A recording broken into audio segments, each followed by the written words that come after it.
Hello दोस्तों, तो एक बार फिर से मैं स्वागत करता हूं अपने एक नए टॉपिक को लेकर के हाजिर हुआ हूं जिसका नाम है एक्यूट कॉन्स्टिपेशन। एक्यूट कॉन्स्टिपेशन का मतलब होता है, कॉन्स्टिपेशन का मतलब होता है कब्ज होना। कब्ज होना।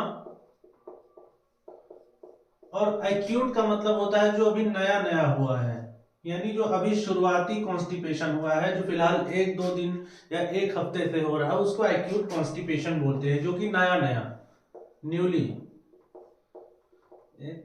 न्यूली न्यूली कॉन्स्टिपेशन, यानी नया नया कब्ज हुआ है।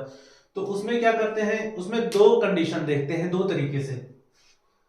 अगर पेशेंट को एक्यूट डिस्कम्फर्ट हो रहा हो, यानी फौरन लग रहा हो उसको बहुत ज्यादा तकलीफ हो रही हो, अचानक से बहुत ज्यादा तकलीफ हो रही हो, वैसे कंडीशन में हम ऐसी कुछ मेडिसिन नहीं देंगे, कोई लैक्सेटिव नहीं देंगे जो कि बहुत देर बाद काम करे, क्योंकि कोई भी लैक्सेटिव वगैरह देंगे तो उसको काम करते करते थोड़ा टाइम 6 घंटे 8 घंटे लग जाएगा, फौरन नहीं काम करेगा।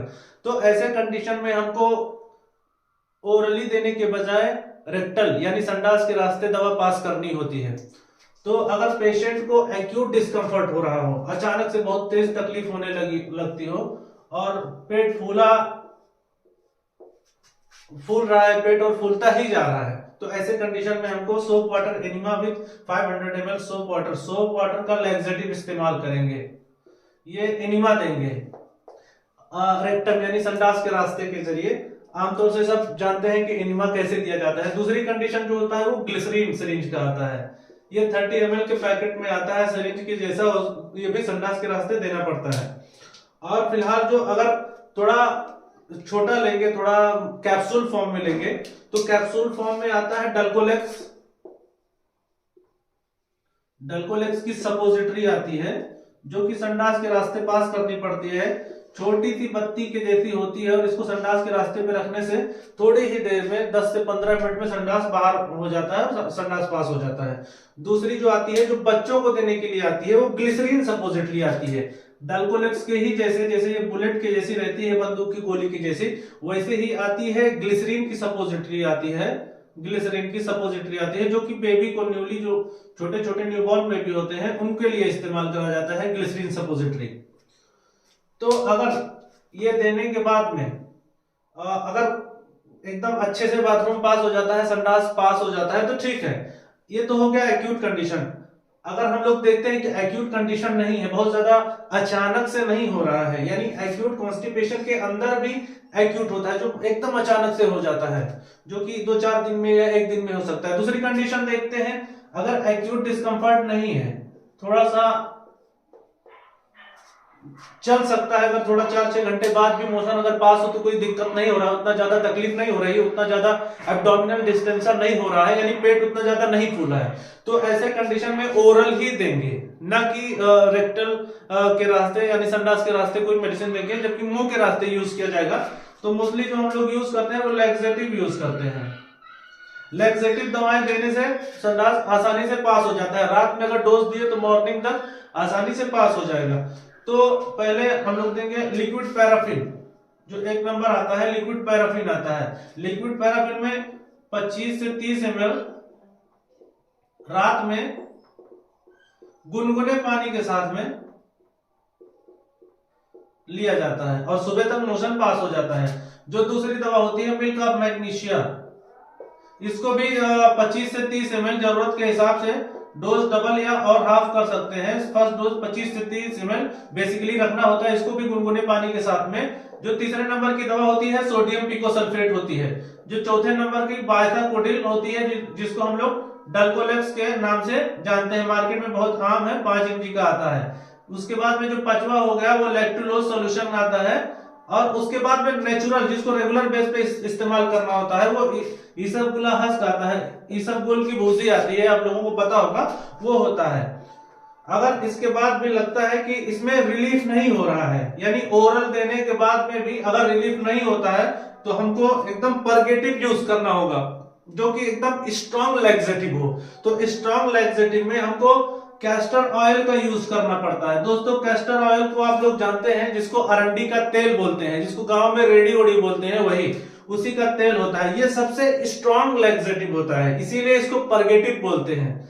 तो अगर ये ओरल देने के बाद इतनी सारी दवाओं में से कभी कभी कंपोजिशन यूज करते हैं 2-3 दवा को मिला करके, जैसे लैक्टुलोज सिरप हो गया, ये स्मूथ सिरप हो गया। स्मूथ सिरप में 2-3 दवाओं का कंपोजिशन आता है, इसको भी 15 से 20 ml रात में देते हैं। अगर ये सब यूज करने के बाद डल्कोलेक्स अगर 2 गोली रात में दे रहे हैं, इसके बाद भी नहीं हो रहा, ड्यूफालेक सिरप दे रहे हैं, ड्यूफालेक सिरप यानी लैक्टुलोज, जैसे आपको यहाँ पे बताया था लैक्टुलोज, उसका जो ब्रांड नेम होता है ड्यूफालेक के नाम से आता है मार्केट में।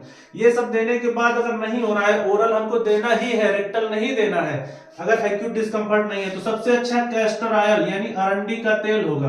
अरंडी का तेल 15 से 30 ml अर्ली मॉर्निंग एकदम सुबह सुबह खाली पेट देना है। और इतना तेज ये काम करता है कि आपको आधे से 1 घंटे में आपको रिजल्ट प्रोवाइड करा देगा।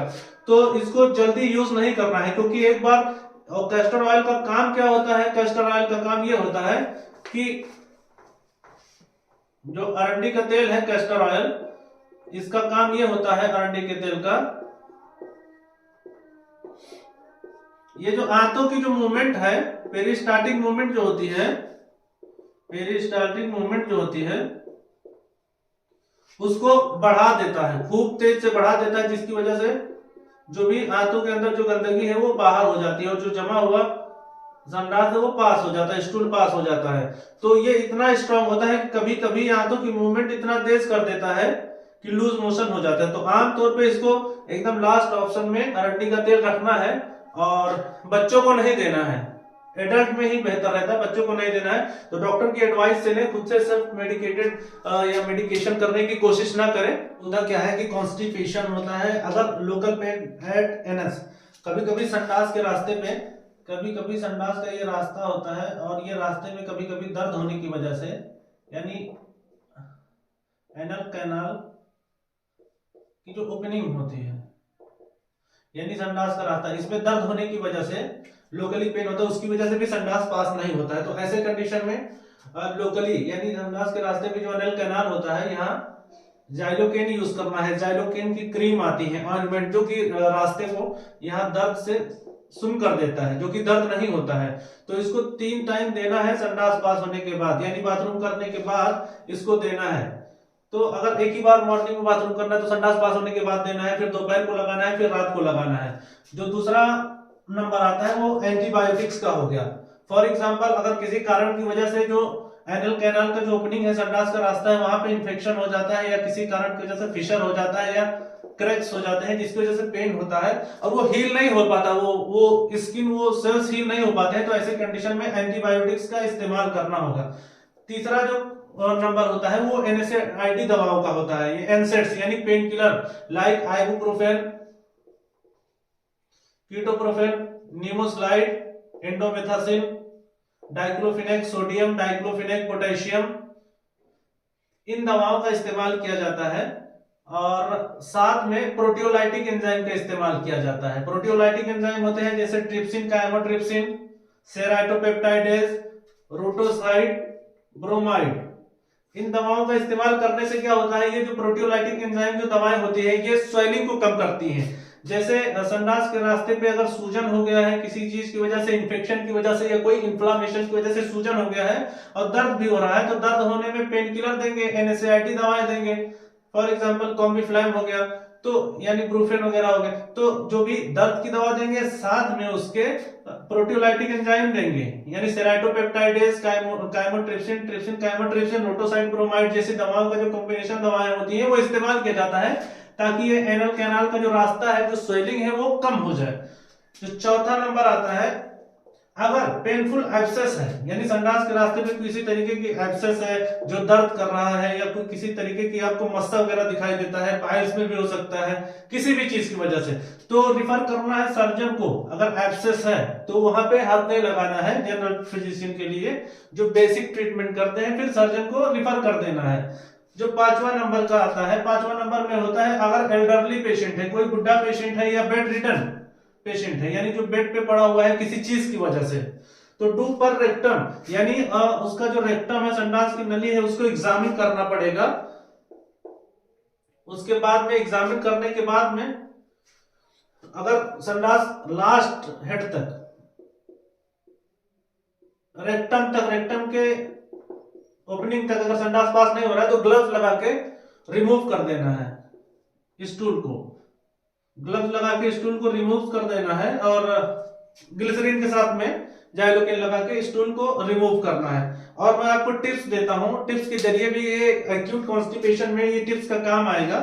अगर कॉन्स्टिपेशन एक्यूट है और साथ में कोलिकी पेन है, यानी एब्डोमिनल पेन अगर हो रहा है कोलिकी सेंट्रल अम्बलाइकस की जगह पे, और डिस्टेंशन भी है, पेन के साथ तनाव है पेट में, या उल्टी जैसी कंडीशन हो रही है, उल्टी हो रही है, तो सस्पेक्ट ऐसे कंडीशन में ये हो सकता है कि आंतों में कहीं ना कहीं रुकावट या बाधा है, जिसको इंटेस्टाइनल ऑब्स्ट्रक्शन बोलते हैं। अगर ऐसा कंडीशन आ रहा है आपको तो सर्जन के पास केस को रिफर करना होगा, खुद केस नहीं लेना है। हो सकता है इंटेस्टाइन पंक्चर हो जाए, हो सकता है इंटेस्टाइन ब्लॉक हो जाए, तो आंतों की ब्लॉक की वजह से या किसी कारण की वजह से अगर ऑब्स्ट्रक्शन पैदा हो रहा है, रुकावट हो रही है आंतों में, तो केस सर्जन को दे देना है, खुद नहीं हैंडल करना है। स्ट्रॉन्ग परगेटिव जो टिप्स में आता है दूसरा नंबर का, वो strong purgative like castor oil यानी अरंडी का तेल हमको कहाँ यूज नहीं करना है, प्रेगनेंसी में यूज नहीं करना है हमको, और बच्चों में, बेबी में, यानी छोटे जो न्यूबॉर्न बेबी हैं उनमें यूज नहीं करना। और प्रेगनेंसी में, न्यूबॉर्न में ये होता है कि ज्यादा वाटर रिलीज होने की वजह से इलेक्ट्रोलाइट डिसबैलेंस हो सकता है, जिसकी वजह से बेबी डेथ भी कर सकता है, तो बेबी में यूज नहीं करना है, न्यूबॉर्न बेबी में। और जो दूसरा नंबर होता है वो प्रेगनेंसी में यूज नहीं करना है। प्रेगनेंसी में यूज इसलिए नहीं करना है क्योंकि पूरा यूट्रस को ही क्रैम्प्स कर देता है, यानी मरोड़ देता है पूरे यूट्रस को, यानी बच्चेदानी को, जिसकी वजह से बच्चा बाहर आ सकता है या प्रेगनेंसी खराब हो सकती है। तो ऐसे कंडीशन में हमको कैस्टर ऑयल यानी अरंडी का तेल इस्तेमाल नहीं करना है। और जो थर्ड नंबर आते हैं, हमेशा एक्यूट कॉन्स्टिपेशन का पेशेंट आए तो एब्डोमेन को पाल्पेट करना है, यानी हाथ से ऐसा टप टप करके देखना है और पूरी तरीके से एग्जामिन करना है, एब्डोमेन पे प्रेशर करके। अगर टेंडरनेस है, यानी छूने पे अगर दर्द हो रहा है, जैसे एब्डोमेन यानी जहां नाभि का एरिया है वहां पे जैसे ऐसा टच किए और दर्द हो रहा है, नेवर गिव एनिमा, यानी एनिमा नहीं देना है, या स्ट्रॉन्ग परगेटिव या एनिमा नहीं देना है। हो सकता है आंतों में बाधा हो किसी चीज की वजह से, या आंत पंक्चर हो, हमने एनिमा दे दिया या हाई परगेटिव हमने दे दिया, कैस्टर ऑयल दे दिया, तो ये मूवमेंट इतना तेज बढ़ा देगा कि जो रप्चर रहेगा, जो पंक्चर आंत रहेगी, वो और ज्यादा फट जाएगी। तो ऐसे कंडीशन में नहीं करना है। अगर टेंडरनेस हो रहा है तो नहीं देना है हमको, स्ट्रॉन्ग परगेटिव नहीं देना है और कैस्टर ऑयल नहीं देना है। तो हमको क्या करना है, हमको ओरली यूज करना है, जो भी ओरल लैक्सेटिव है उसको यूज करना है, हाइपरगेटिव यूज नहीं करना है। Thank you very much. अगर मेरा चैनल आपको अच्छा लगे तो लाइक सब्सक्राइब करना ना भूले। Thank you very much. आपका सपोर्ट मुझे हिम्मत देगा नए नए टॉपिक लाने के लिए, और आपको जनरल प्रैक्टिस के बारे में समझाता रहूंगा। Thank you very much.